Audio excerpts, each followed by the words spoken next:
Hey y'all, so I know I've been pretty inactive the past few months. Life has been crazy. That's something I'll get into at a different time. But for now, I got movies I want to talk about. Awards contenders are coming out.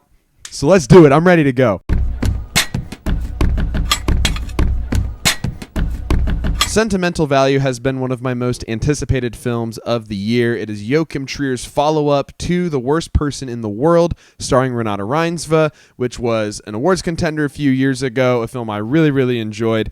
So I was really looking forward to this film. And so hearing the buzz about this film coming out of festivals, about all the performances, the writing and directing, I've been really excited to watch this. And I am so excited to say that this pretty much met every expectation that I had. I think what really makes this film work is the performances. They are what make this film feel real. I mean, to start, you have Renate Reinsve in the leading role. She is one of the best working actors in the industry right now. She is so good. She's putting up consistently great performances, whether it be in The Worst Person in the World or something smaller like A Different Man.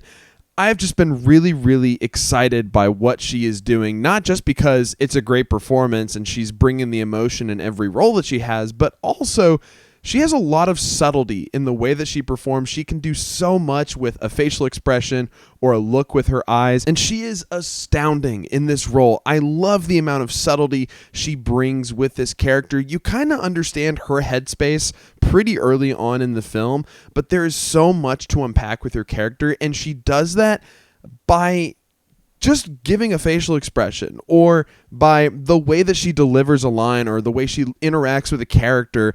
It says so much about her character, and so as you unpack her character throughout the film, it's really supported by what she is doing in her performance. Inga Ibsdottir Lilius also gives a fantastic performance. Her character has a much more restrained kind of role, but by the end of the film, she really brings a lot of the emotions and the heart that you would really want out of this character. Also, this might just be Stellan Skarsgård's best role of his entire career. Like, I would say so, because I think his character is so fascinating, and the way that Stellan Skarsgård plays him is so interesting. For a lot of this film, you don't really love the decisions his character is making or the way he's interacting with his daughters or with the other characters, but there's an element to his character where you can't help but root for him. Like, you want him to make the right decisions. You want him to reconnect with his family, and you want him to see things the right way.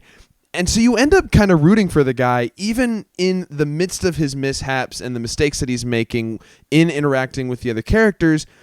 You kind of feel for the guy, and you really want to see him succeed. And finally, Elle Fanning's character delivers a really beautiful performance in this film. Her character serves a really interesting purpose in the story. I was kind of curious to hear of her casting in this film because I knew it was from Joachim Trier, and it starred 3 Norwegian actors, and I was like, what is this? Like, why do we have a Hollywood actor in this movie? And she serves a really fascinating purpose. And it could have gone in a really cliche direction, but I love the way that Joachim Trier writes this character, the story purpose that she serves, and it really ends up working in the end. And honestly, I think that's what makes this film work the most. It is Joachim Trier's writing, the way that he crafts these characters and these dynamics with each other.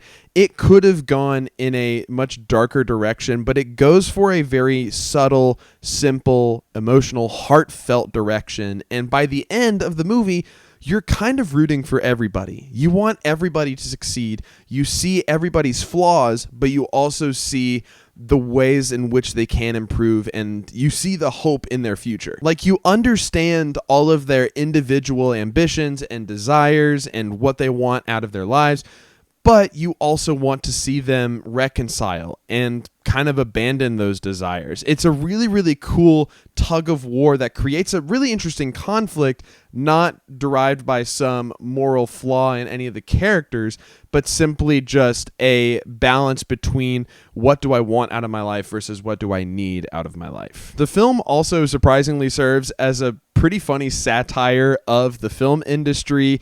Netflix catches a couple of strays in this film, and there's some great comedic moments that bring those deserved moments of levity throughout the film that make this film really enjoyable and lighthearted. There's one moment in particular that made my theater just die laughing. It truly is one of the funniest moments I've seen in a movie this year. Sentimental Value balances a feel-good family story with an emotional family drama quite well. Joachim Trier delivers a film that is going to continue to stand out among the year's best.